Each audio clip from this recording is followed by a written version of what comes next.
Kisah akan berfokus pada seorang pria bernama David tengah membawa sepaket barang haram untuk disetorkan kepada sang bos yang sudah menunggunya di pinggir pantai, berharap mendapatkan bayaran atas pekerjaan yang tidak disetujui oleh istrinya ini. Si bos justru baru akan membayar David setelah menyelesaikan pengiriman paket berikutnya, sehingga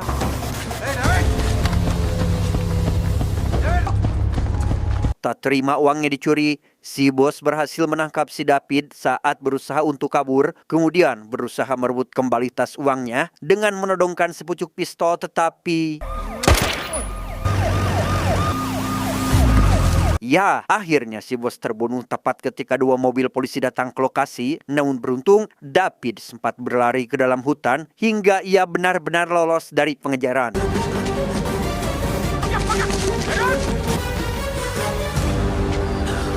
Setibanya di rumah, sang istri yang bernama Mary nampak heran dengan suaminya yang tiba-tiba mengajak dia beserta adiknya pergi. Belum sempat mendapat jawaban terkait apa yang sebenarnya telah terjadi, di luar rumah terdengar suara panggilan polisi yang meminta David agar segera menyerahkan diri sampai akhirnya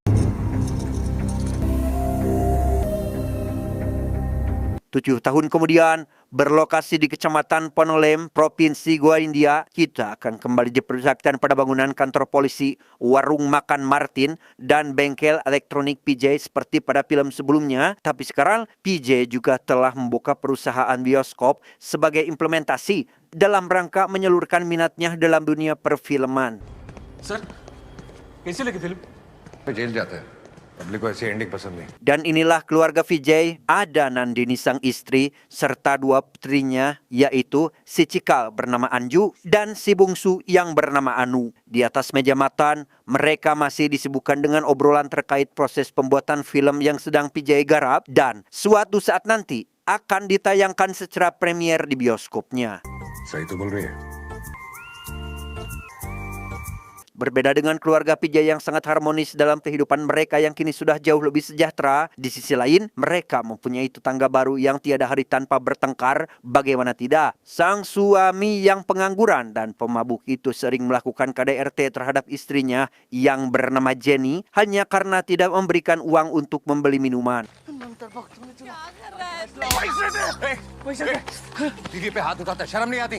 Maksud hati ingin melerai mereka karena takut terjadi hal yang tak diinginkan. Si suami yang bernama Thomas justru menganggap Vijay telah mencampuri urusan rumah tangga mereka, bahkan mengeluarkan sebuah ancaman seolah-olah Thomas dan Jenny sudah mengetahui perihal kasus yang menyeret keluarga Vijay pada beberapa tahun silam. Thank you, darling. Saat Vijay mampir ke warung Martin untuk membayar tunggakan minggu kemarin, ada sebuah obrolan warga yang secara tidak langsung menyindir proyek film yang sedang Vijay garap. Namun alih-alih menanggapi, Vijay lebih memilih pergi ke lapak bengkelnya, di mana si karyawan yang bernama Jose nampak tertiduran saat menunggu teknis yang baru selesai memasang kamera CCTV. ठीक कर दिया है केबिन और ये उसके बाहर। अब सही है ना? Tak lama setelah Vijay berada di dalam kantor bioskop, ada seseorang yang datang menemuinya. Dia tak lain adalah Mahesh alias ayah mendiang Samir terkait pendapat pendeta yang menyatakan bahwa arwah Samir belum tenang selama mayatnya tidak ditemukan. Maka dari itu, Mahesh memohon agar Vijay sudi untuk menunjukkan tempatnya, namun lagi dan lagi memintanya agar dia tidak kembali lagi untuk hal ini. Please ऐसा मत कीजिए।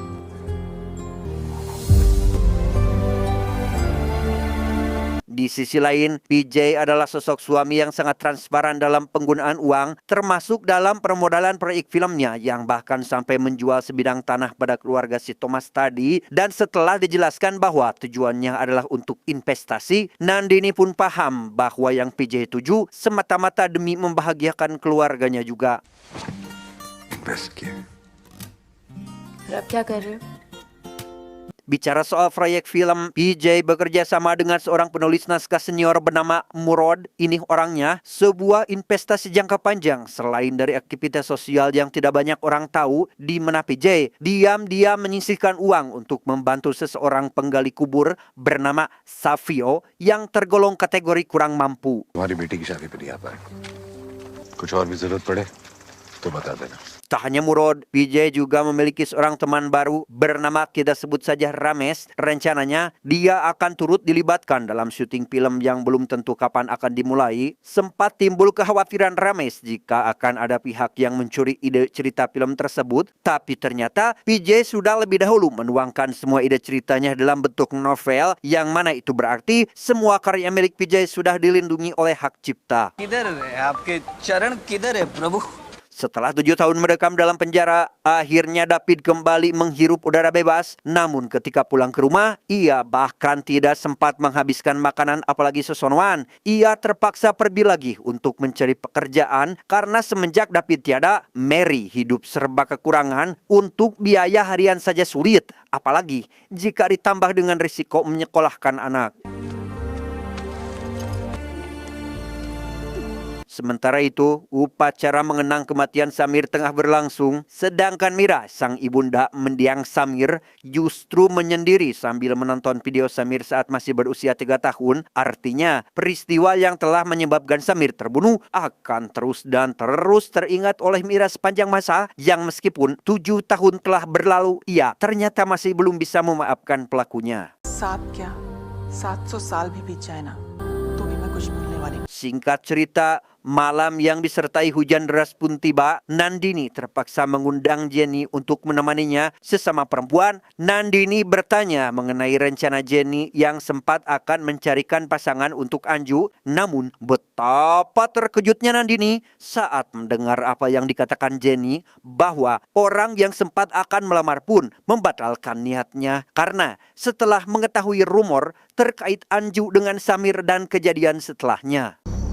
छोड़ो ना दीदी, अरे लोग तो कुछ भी कहते हैं। Keesokan harinya saat Anju berada di belakang rumahnya sendirian, dikejutkan dengan kedatangan beberapa polisi yang dipimpin oleh Inspektur Sarwan. Ini orangnya sempat membuat keluarga PJ sedikit panik, tapi ternyata kedatangan mereka adalah terkait dengan KDRT terhadap Jenny yang dahulu sempat Nandini sarankan untuk melapor pada polisi. Walau bagaimanapun, peristiwa 7 tahun lalu itu telah menyisakan trauma yang sangat mendalam, khusus untuk Anju yang bahkan ingatannya sering terbawa mimpi dan secara mentalnya pun menjadi sedikit terganggu. दीदी, मम्मा, पापा, दीदी को फिर से अटैक आया है। डॉक्टर को बुलाओ। सेशन में भी मैंने आप दोनों से ये साफ-साफ कहा था कि उसके आसपास का माहौल स्ट्रेस फ्री रखें। Kembali ke warung Martin di mana David terlihat sedang kasbon sarapan. Mengetahui jika David sedang mencari pekerjaan, Martin pun membantu menanyakan lowongan pekerjaan kepada PJ yang secara kebetulan bertemu di sana. Namun saat hendak pergi, sejenak David melihat ke arah kantor polisi seolah-olah ada sesuatu yang sedang diingatnya.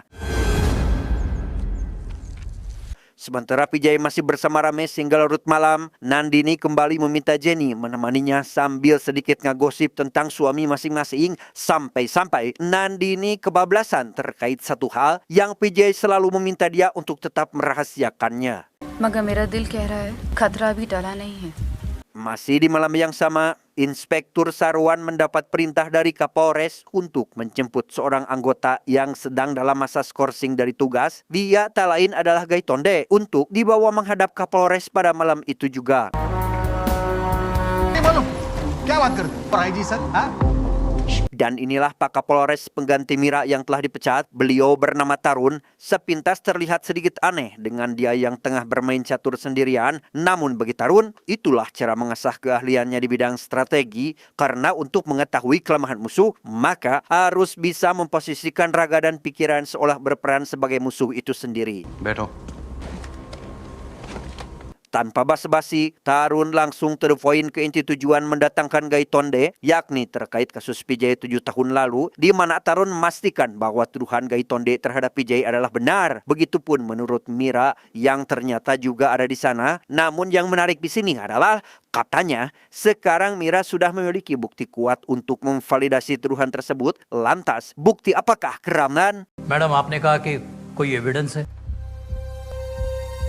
Di sini mungkin Anda tak dibuat kaget sebab ternyata si Jenny dan si Thomas adalah intel polisi yang demi kelanjutan penyelidikan kasus ini, Mira sengaja membeli tanah PJ menggunakan atas nama Thomas dan memposisikan mereka layaknya tetangga di sana sejak 2 tahun yang lalu.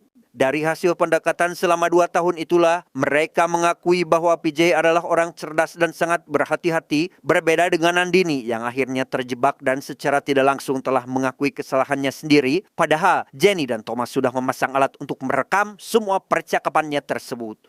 But our problem is Vijay Salgaonkar. He's very smart. Dari 3 pertanyaan mendasar yang perlu dijawab kepolisian untuk membuktikan PJ bersalah, kini tinggal tersisa 1 pertanyaan lagi, yakni di manakah PJ telah mengubur mayat Samir? Meskipun sulit, tapi lambat laun pasti akan terjawab juga. लेकिन उसकी एंडिंग हम लिखेंगे. Keesokan harinya di kantor Kapolres, Tarun mulai merekap ulang kejadiannya sejak tanggal di mana Samir tewas hingga PJ memindahkan mayat Samir ke suatu tempat yang dengan hanya menghabiskan waktu 2 jam saja, Tarun bisa memperkirakan bahwa tempat yang PJ tuju adalah sekitar radius 45 km dari rumahnya. Berhubung upaya panggilan informasi yang dilakukan Sarwan dan Gaitonde tidak membuahkan hasil, akhirnya Tarun pun mengambil langkah sayembara. Siapa saja yang mampu memberikan informasi baru terkait kasus ini akan mendapat setengah juta rupiah sebagai imbalannya. Namun sejalan dengan itu, Tarun juga berusaha mendapatkan informasi dari keluarga PJ dengan mendatangi rumahnya secara langsung. Sekilas terlihat reaksi panik di wajah Nandini saat mengetahui jika yang datang adalah seorang polisi, dan itu wajar sebab Tarun berhasil mengintimidasi mereka secara halus. Menurut Tarun, kebenaran kasus ini sudah hampir terungkap dan kepolisian akan segera datang untuk menangkap juga memenjarakan mereka secepatnya. चलता हूँ.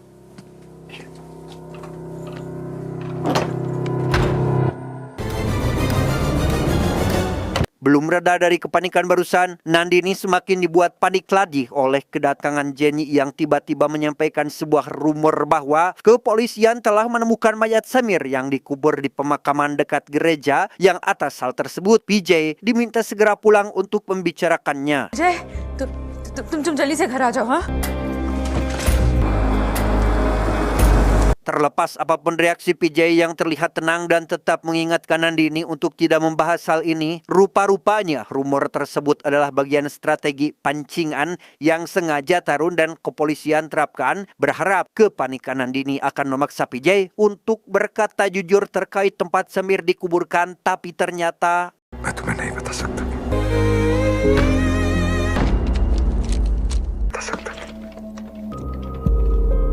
seiring kasusnya yang kembali mencuat ke permukaan, PJ dipanggil oleh Sarwan dan ia sangat menyesalkan tindakan kepolisian tersebut. Sementara di sisi lain, topik ini pun tengah jadi perbincangan hangat di antara pengunjung warung Martin, tak terkecuali David yang cukup tercengang saat mendengar hadiah besar untuk informan pada kasus ini. क्या बोल रहे लोग? ये लोग तो दिन भर ऐसी ही बातें करते हैं. Tepat ketika David sedang menunggu bis lewat, saat itu PJ keluar dari kantor polisi. Namun tatkala David tak sengaja memperhatikan wajah PJ dan cara dia berjalan, seketika David teringat peristiwa 7 tahun silam, tepat saat ia berusaha menghindari kejaran polisi, di mana pria yang waktu itu sempat David lihat sedang menguburkan sesuatu sama persis dengan sosok PJ yang sedang dilihatnya saat ini.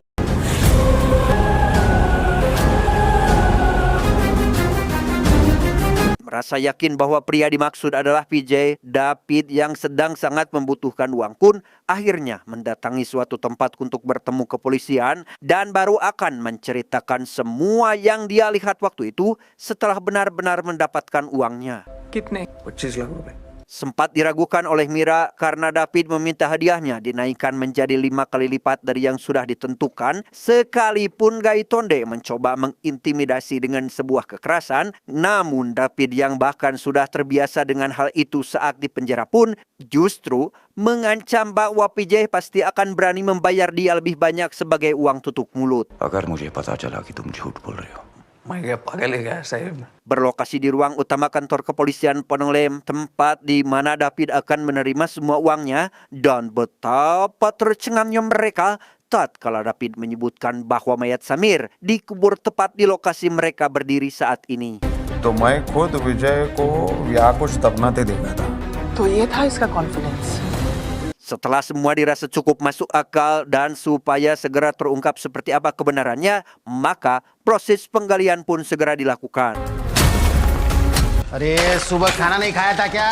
चलो जल्दी काम करो, हाथ चलाओ. Karena tidak dibuka untuk umum, maka karyawan Martin yang biasa mengantar air minum pun ditolak masuk. Namun setelah melihat ada tumpukan tanah yang membuat dia curiga jika sedang dilakukan galian, sementara PJ yang melihat kerumunan warga lewat CCTV kantornya, lantas bertanya kepada Jose yang kebetulan sedang berada di warung Martin dan... क्या हुआ विजय? Ya, PJ berusaha menyembunyikan ekspresi panik dari Nandini dan kedua anaknya setelah berpesan agar mereka tidak keluar rumah sebelum kepulangannya, maka PJ pun pergi meninggalkan mereka saat itu juga. Setelah beberapa jam menggali, akhirnya kepolisian dibuat terkejut dengan penemuan sebuah kerangka. Meski untuk lebih memastikan bahwa itu adalah mayat Samir, masih harus melewati beberapa tahap pemeriksaan terlebih dahulu, seperti uji forensik, tes DNA, dan lain sebagainya.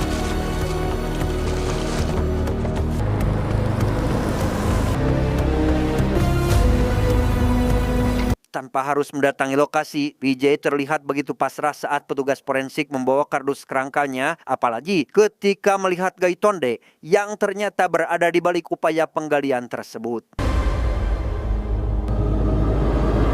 Sementara untuk Mira sendiri, ia yang sudah mengetahui seperti apa kecerdikan PJ, meminta Tarun agar segera mengajukan petisi persidangan supaya PJ tidak memiliki waktu untuk berpikir lagi, dan karena petisinya sudah dikirim serta laporan hasil forensik sudah diterima, maka pada hari besok pun persidangan sudah bisa dilakukan.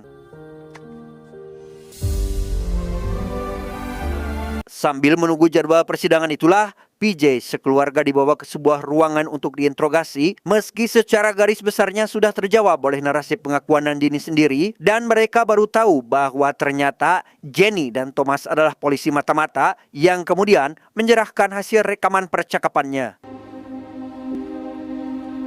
कल अच्छे पड़ोसी मिलना मुश्किल है। Meski demikian, PJ tidak sekonyong-konyong menyerah dan tetap konsisten pada pengakuan awal, sehingga Tarun yang merasa dipermainkan terpaksa mendatangkan Nandini dan kedua putrinya ke sebuah ruangan terpisah, di mana Gaitonde kembali menginterogasi mereka dengan ciri khas dia yang dikenal cukup agresif dan kejam. Sir आप ये क्या कर रहे हैं? ये कानून के खिलाफ है सर, आप ऐसा नहीं कर। प्लीज रोकिए इन्हें सर। हाँ? इस बार भी नखरे करिए। बोल सर।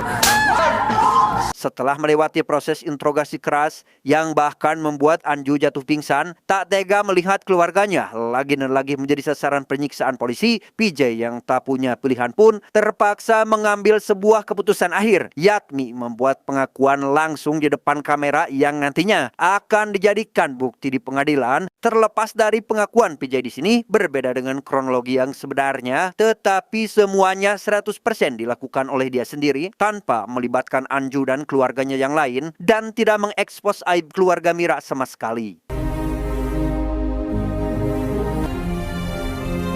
जुडिशियल कस्टडी हमको कल मिल जाएगी, okay?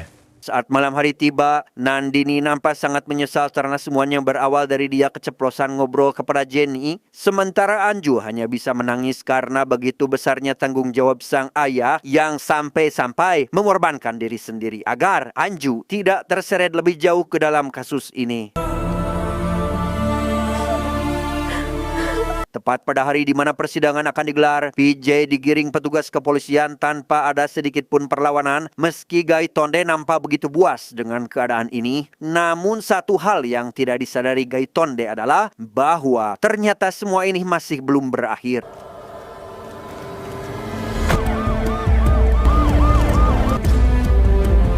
Di tempat lain, Tarun yang masih bersama Mira dan Mahesh kedatangan seorang tamu yang tak lain adalah Murod. Ia terpanggil oleh pemberitaan tentang PJ yang notabene adalah partnernya pada proyek film yang sedang mereka garap. Dan yang menarik di sini adalah kasus yang dialami PJ saat ini sama persis dengan cerita novel yang telah diterbitkan PJ dalam jumlah terbatas pada tahun lalu. मुराद जी समय की तंगी है, जरा जल्दी बताइए। जी Di saat Mira penasaran ingin mengetahui ending dari cerita film tersebut, tiba-tiba Gaitonde memberitahu Tarun bahwasannya mulai terjadi masalah dalam persidangan di mana video pengakuan PJ yang semula akan polisi jadikan senjata untuk menyeretnya justru menjadi bumerang bagi pihak kepolisian sendiri, bukan tanpa alasan. Selain video pengakuan itu dibuat di bawah tekanan, kesamaan kasus dengan isi novel pun mengindikasikan bahwa polisi sengaja merekayasa kasus PJ dengan menjiplak tahapan demi tahapan dari cerita novel tersebut. Tak berhenti sampai di situ, kepolisian dibuat semakin terpojok dengan hasil tes DNA yang baru diterima oleh hakim, di mana kerangka yang mereka temukan di kantor polisi ternyata bukan kerangka mayatnya Samir. Nah loh. लेकिन समीर देशमुख का है ही नहीं।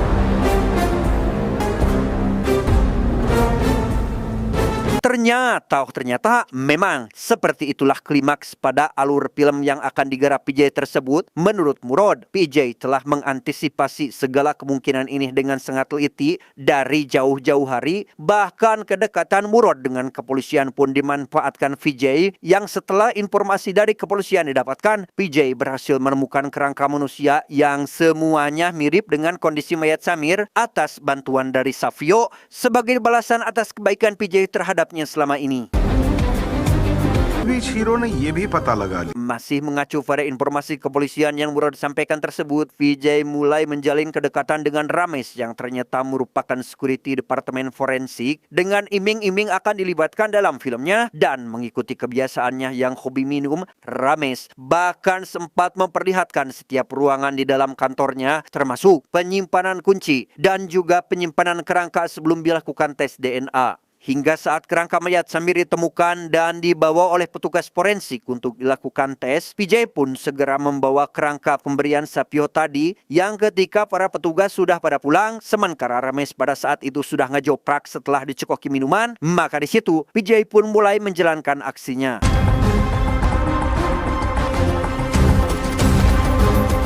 Ya, setelah berhasil menukarkan kerangka Samir dengan yang tadi, PJ lekas membawa kerangka asli ke suatu tempat dan menghancurkannya pada saat itu juga. Akhirnya majelis hakim memutuskan untuk menutup kasus PJ, namun sebelum beranjak dari uang sidang, Gayatri alias pengacara PJ sempat juga mengajukan sebuah petisi agar keluarga PJ benar-benar dibebaskan dari kasus ini untuk selamanya, dan hakim pun menyetujui petisi tersebut. मुझे आपके आईजी से बात करनी।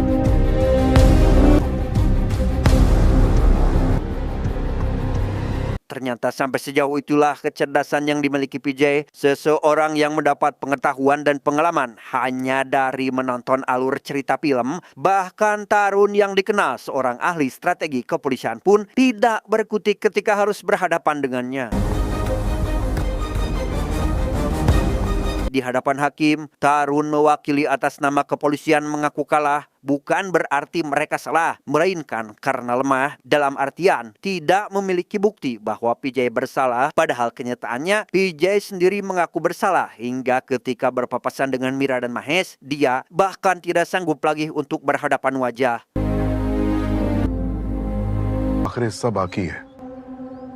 Untuk menebus kesalahannya itu, PJ sengaja menyisakan sebagian tulang kerangka Samir, lalu mengirimkannya berupa abu jenazah yang disertai secarik surat berisi sebuah permintaan maaf agar Mahesh dan Mira tidak mengganggu keluarganya lagi. Saat Mahesh sedang melarung abu jenazah Samir itulah, PJ memperhatikan dari kejauhan dengan perasaan lega karena telah memenuhi keinginan Mahesh untuk menenangkan arwah anaknya dengan cara tersebut. Selesai dari sana, PJ lantas menghampiri keluarganya untuk membawa mereka pergi berlibur. Bagi PJ, keluarga adalah harta dunia paling berharga. Maka dari itu, ia tak akan berhenti untuk tetap menjaganya sampai kapanpun juga.